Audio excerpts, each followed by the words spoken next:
Rolling with Nat 20. I'm Nat 20 and we're back with more of the Occult Chronicles. And Jackie, who's very bruised and has a broken neck and is a gangster with a gun, but might go insane soon. You see a chessboard set up for the commencement of a game. Upon closer examination, you discover that the pieces are all very strange. The black ones are carved out of some volcanic rock that seems to shift between normal pieces and twisted tentacled monsters.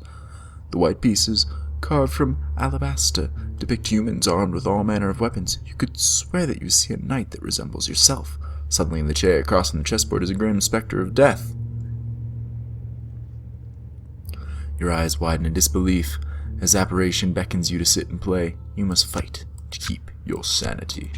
Luckily we get a pretty good draw here, and we are able to very much keep our sanity. Your mind is strong. You stare back at the apparition and even muster a nonchalant smile, which seems to amuse it. Oh, nice. Looking face, the face of death right in the eye, puts us back in a good position in sanity. The specter stares at you, or the specter startles you. You wonder if this is some type of trick or illusion. Could this be real? You can sense the currents of sorcery at work here, but just what source is it? You cannot be certain. It beckons you to sit across from it. The apparition motions to the board again, suggesting you begin your game. However, I think we would very much lose, so let us leave. Perhaps we will play that game of chess with death later. What do we have here? The Ghost of the Organ Master. Well, this is one of the guys we're supposed to find. You suddenly are confronted with a translucent figure.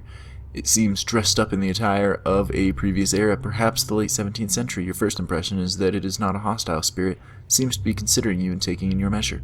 Despite the non-threatening approach of the ghost, your confrontation with the supernatural is still very disturbing to your peace of mind. Will you manage to draw any sort of pentacle to get out of it? Nope. But you will need to strengthen your mental defenses a little more. This shouldn't be so tough for an experienced agent. You recognize the ghost attire as that of a chapel or organ master. Your O.D.D training tells you that it's a classic Class 4 free-roaming entity. It has retained its identity from its previous life and seems fully self-aware. The ghost gestures gently, as if it would like to allow your fears and allay? A-L-L-A-Y? The ghost gestures gently as if it would like to allay your fears and make contact with you. Okay. Demand the sheet music. Communicate with the ghost. Let's talk with the ghost before we start demanding sheet music. You said about making contact with your skills as a medium. You have been taught the trance and meditational techniques of the O.D.D Academy. Successfully talking to the ghost. Establish a link with the ghost and are immediately overwhelmed by a sense of desperation. It needs your help. It needs me to find the grandfather clock too, where the missing parts are. Install the parts in the organ and play the spell-binding music sheet backwards to destroy the haunted pipe organ once and for all, then return to the organ master once the thing is broken. Okay. While in your trance, you come to understand the ghost's implorations. Many years ago, it was tricked into building the pipe organ by a nefarious cult known as the Order of the Divine Agony. It used the organ to collect the remnants of disembodied souls that were harvested from the dark sacrificial rituals. The cult is long gone, but the reliquary of torment abides here in the house. Within the pipe organ dwells the disembodied rage of hundreds of sacrificed souls. The ghost was able to sabotage the organ many years ago, hiding important pieces in the house. He alone possesses the sheet music that the organ desires to unlock its destructive powers. The organ master wants you to help him destroy the organ and free the remnants so that they can return to the spirit world. Okay. Okay. So that puts us with the option of either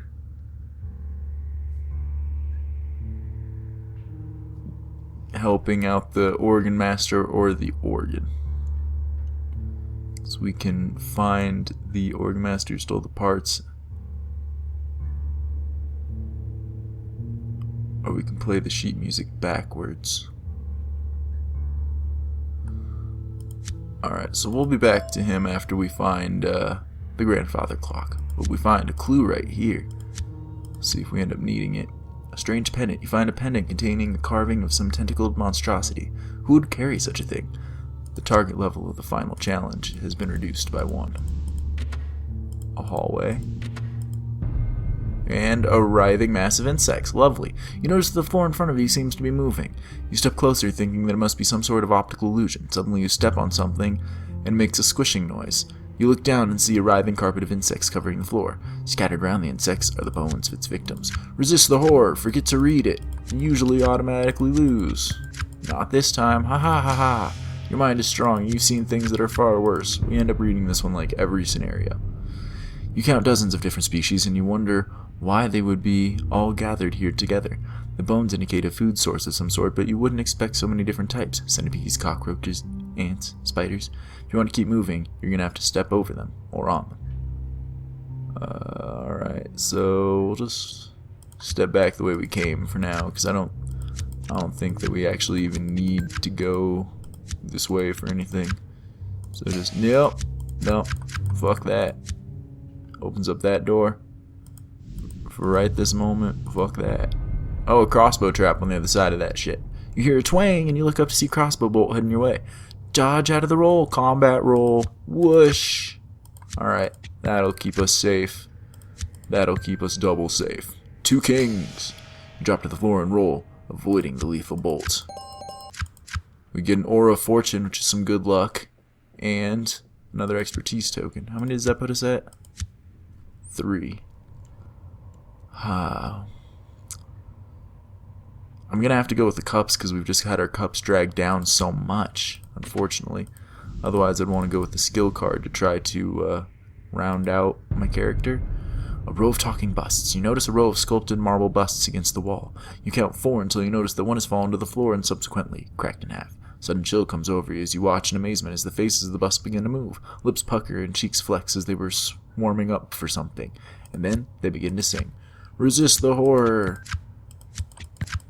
Forget about reading stuff, but whatever, your mind is strong and you grin back at them. They seem greatly annoyed. I get an edge upgrade. Alright.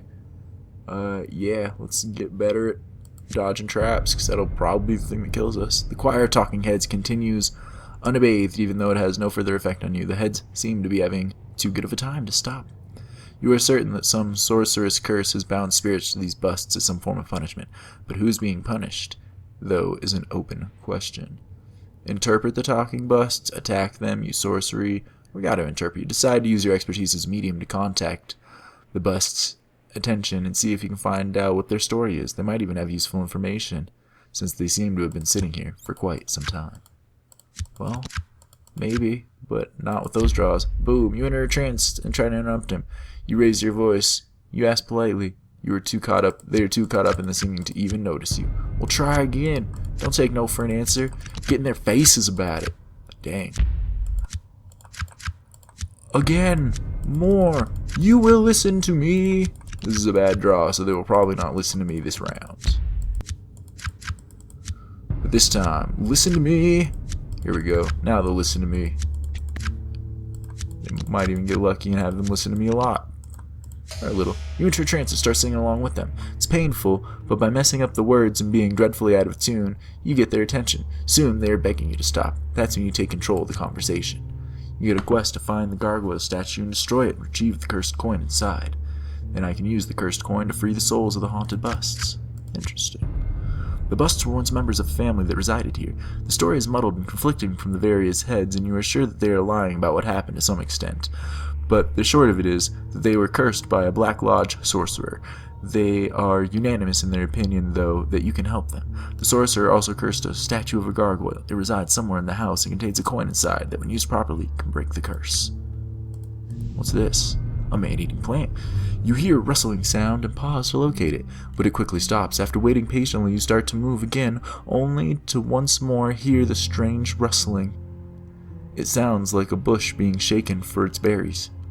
Without any warning, a 6-foot plant creature leaps out at you, not out of you, not like a facehugger. Its tentacle-like vines and roots reach out to entangle your feet. You can't believe what you're seeing. This plant is aggressive, and you're pretty sure that it wants to eat you. And you are very afraid of it. The creature is surprisingly mobile and agile. It is intent on catching you.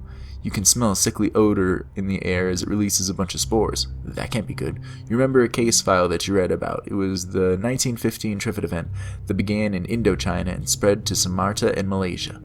Agent John Winehammer and scores of other operatives were lost. It was supposed to have been contained and all pods destroyed. Apparently not. Well, seems like it is our due diligence to try our best to destroy it. We're going to need to use bullets on this thing, because 7 draws on 2 tricks, doable, scary hard. Try to use bullets to win it. Oh man. Oh man. Oh no. Oh no. Oh man, I can't use more bullets. The vines lacerate you and the thing's sharp teeth left a dozen puncture marks. This thing is going to require some serious effort. Ow, and I can't use more bullets, so I just got to attack it. Alright, I will use the King of Swords and the Page of Cups and defeat this giant plant. The thing just doesn't want to die, but you manage to inflict enough damage that it simply doesn't have a choice. Get a bunch of experience and some more health. Does that push us at 5? Yup. Gather up cups. Okay, I don't know if I'll go for swords again. I think I will probably go for another skill card. Feet edges are they're okay, but it's not as good as just straight bonuses. Always go for the bonuses first, in my opinion. More hallway and a giant green ooze. You have come face to face with a giant green ooze. You didn't even notice it at first. It sticks to the ceiling, hid in the shadows, waiting for an ambush. Suddenly it drops to the floor with a sickening squish sound and forms up in front of you.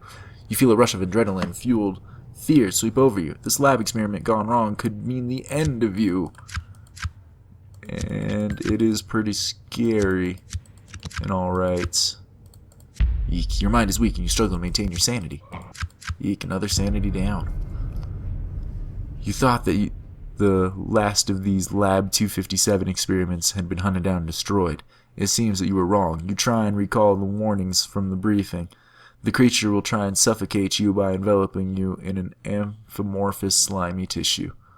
Well, can't let that happen. Kill it! Shoot. Kill it! Knight does beat page. For enough to kill it! You play defense at first, but manage to avoid its attacks. Then when the opportunity presents itself, you go all out and take it down. It doesn't have any discernible organs, but your punishing attacks soon put it out of commission. We get another token of experience for killing it. Excellent.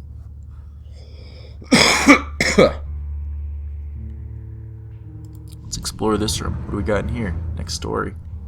Trained assassins, the cultists, spend years recruiting and training guardians to ensure that this unholy ceremony is not interrupted. Meaning, all psychic challenges have at least one instant insanity result card generated when the challenge has failed. Great. Great. Just lovely. We're going to be losing more sanity potentially. Oh boy. Well, I don't even see anything over there. I'm not going over there. Screw that. Whatever's over there can stay over there forever. And I'm going to fight these zombies. Man, I've seen these zombies in this playthrough. I thought I wouldn't have to roll horror against something I've seen in the same playthrough. Alright, well, my mind is strong. And I get some sanity back for it, so I guess I shouldn't complain. Attack the zombies. Aim for the head. And kill them. Yes. Alright, well, we barely win. And don't get anything for it except surviving. But surviving is important. I can step over the insects and try to go in that door. Or I can say fuck that for now, which I'm gonna, and check out these other doors. What do we get in here? It's a different pile of papers. Perhaps this is the pile of papers that so-and-so needs us to be looking through. You see a bunch of papers spread out on top of a desk. Among the clutter is an assortment of old envelopes, letters, and even a few parchment papers. Search through the papers. Alright. Great. My roll is terrible. How does Flash and Genius work, actually? Roll one bone and then select a non-revealed trick card. Reveal it. If the revealed card is a face card, then add 2 times X to your trick. X being the number of wands rolled. Darn, I wish I would have done that before I picked something. Except, dag. Alright, well.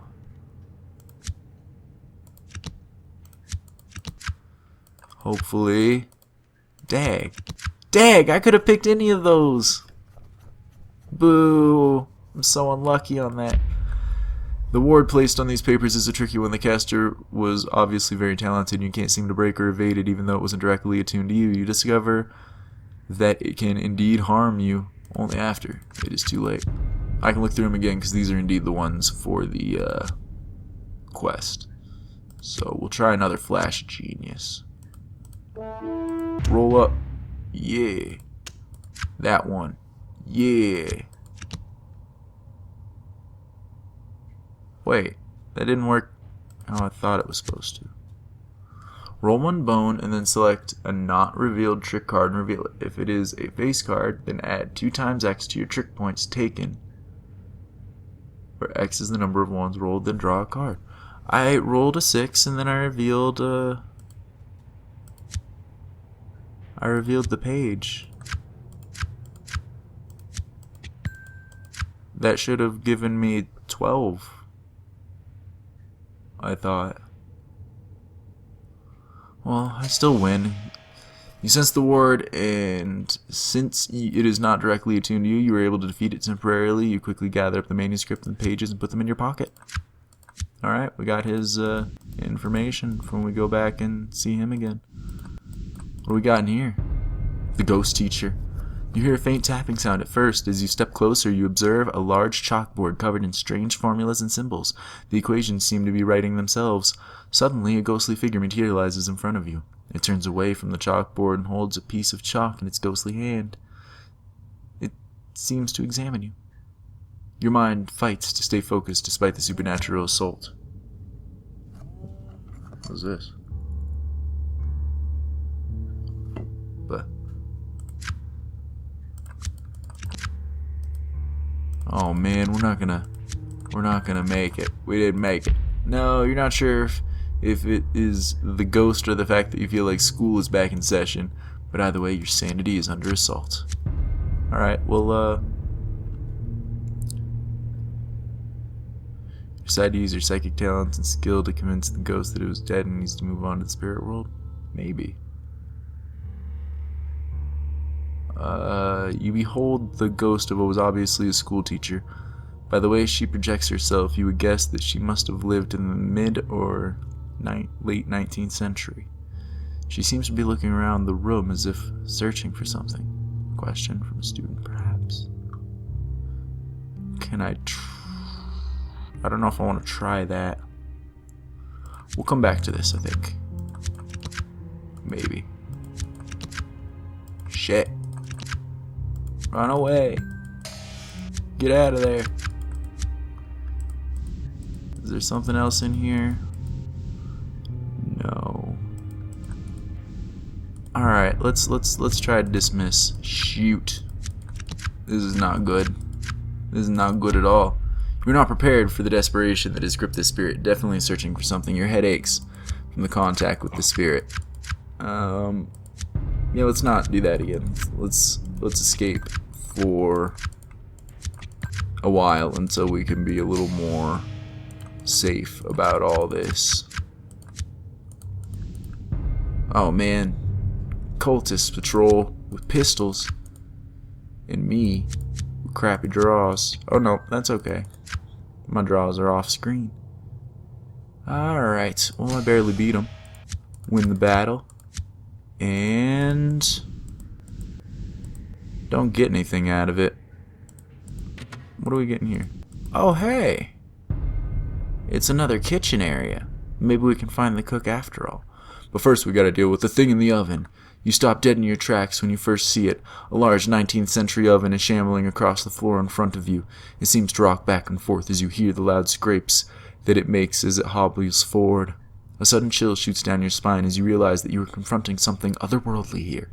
You flinch in horror as a face seems to materialize and in turn its attention to you. Haunted furniture. And you never get along very well. You hide in your eyes in disbelief as the possessed oven turns to meet your gaze. You must fight to keep your sanity. Fight hard. Fight poorly. Your mind is weak and you feel as if imaginary flames are enveloping you and your skin were burning off. You can hear the thing in the oven laughing at your mind. Ow! My skin! Oh, it's not actually happening. Oh, jeez. The possessed oven seems to rock back and forth as it sizes you up. You could swear you hear screams of souls trapped within the oven roasting in agony. This creature is a product of sorcery or curse of unfathomable evil. Let's get out of here. Let's not deal with no psychic oven. Psychic oven has other plans. Your courage fails and you buckle in fear. No, run away. Run away from the psychic oven. Super run away. You must draw the courage that you can and slowly back away. Before you know it, you are well away. And over here we got an old refrigerator. You come across an odd sight for this house. That is saying something. Before stands you a 1922 Kelvinator refrigeration unit. Who knows how it got here? You notice that the door hangs open slightly ajar. Your eyes are drawn to the interior of the main porcelain cabinet and you are shocked by what you see. Jars and jars of internal organs. Some human, some you are not sure of. Your stomach turns at the sight of all neatly stacked organ jars, and the methodical alignment of the precision and stacking makes you wonder about the evil, obsessive, compulsive genius behind this. Resist the horror. Shit. Alright, we barely resist the horror. Your mind is strong. You aren't looking to go for any sandwich fixings, but the sight of the organs and tissue, many of them still moving, doesn't seem to faze you. With that, rows of neatly stacked transparent jars and specimen dishes containing organs and tissue samples fill the inside of the main porcelain cabinet, each labeled in a neat mechanical hand-written script. You glance over the labels, noting some of the stranger ones. Krogan, Asari, Drell, Turian. On the bottom shelf is a rack holding dozens of vials, each also neatly labeling Zelgul venom, trace of the beyond, Ginzat's acid. Let's just leave all this shit alone. And we'll have to figure out what that thing is in the next episode. And hopefully we don't lose our sanity. We're barely hanging on. Still got all those bruises and the broken neck. But maybe someday we'll get cured. Maybe. Rolling with Nat 20. I'm Nat 20. We're back with the Occult Chronicles. Jackie and all his bruises and luck and broken collarbone. And we did find the ghost chef. I was hoping it would be him up here. You see what first looks like a blur of light and shadow moving back and forth in a circular pattern. It might even be the reflection of some nearby mirror or window. Suddenly you see a ghost materialize before you. It's dressed in the classic attire of a chef with an apron and a distinctive cooking hat. You stop dead in your tracks and try to compose yourself. Your mind races, contemplating this ghostly creature that has suddenly appeared before you. The fear it elicits is of course natural, but confronting the supernatural is never easy. It's never easy, even when you expect it. Even when you're expecting a ghost chef, running into a ghost chef is still a little scary. That's okay, we expected enough. The ghost chef floats around in a circle, as if moving from working station to working station. It seems completely absorbed in what it's doing. It does not seem to be paying us any attention. Yo, chef! Give me that dessert. You found the chef, apparently. It's time to use your skills as a medium to order the dessert for the butler. Yo, chef! Give me that dessert! I need it. You enter a trance and reach out to the ghost. It turns to look at you with a concernable face. You are here about the dessert, no? Tell that twisted old doorstop that it is on its way. Alright, we finished that up. So now on that one we can return to the butler and collect our rewards. But first let's explore these two rooms because they're right here. We found another clue. What is this one? What's this clue? A box of candies. You find a box of candies made from materials that you don't even want to contemplate. You are sure this is the work of cultists. Another -1 against the final clue test. There's a dying plant man. You notice a human figure curled up in a fetal position and struggling for breath. It's obvious that whatever it is, it's sick and probably dying. As you draw closer, you realize the figure before you isn't human. It's some type of weird half-plant and half-human lab experiment monstrosity. You occasionally encounter things that science shouldn't meddle with, and this is one of those. You stare in horror at the pathetic creature and wonder what madness would drive someone to create this. Ugh.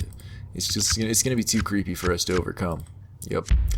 Yet your confirmation that the universe is a cold and cruel place, you struggle to maintain your sanity and lose but one more.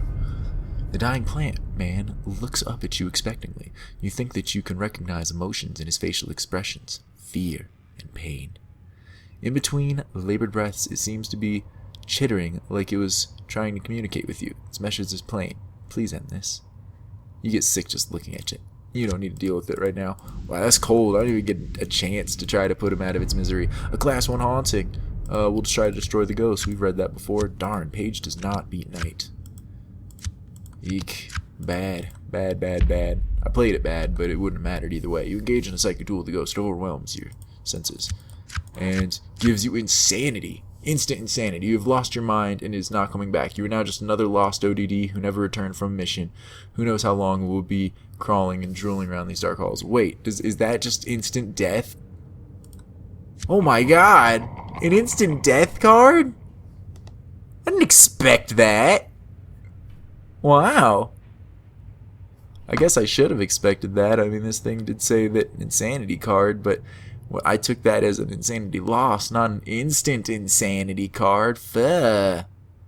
Taken down by another frickin' class 1 haunting. Yeah, and I did somehow hit the key in the gate, not strange lights for Jackie. So we'll probably load up another Jackie-esque character next time we do this and go for strange lights correctly. But driven insane by a class 1 haunting, who else was? Caputo was also driven insane by a class 1 haunting. Poor guys. You were about to finish quests too? Man. Oh well, you had broken everything, so whatever. I wish you could see their, like, stuff in here. Seen it all. Awarded for losing at least 20 sanity points. Jeez. Cancel. And then the personnel file. You can see, like, this stuff, but I wish you could see, like, all of their, like, detriments they had at the end and all of that. Well, I'll just end up attaching this to the end of the last video.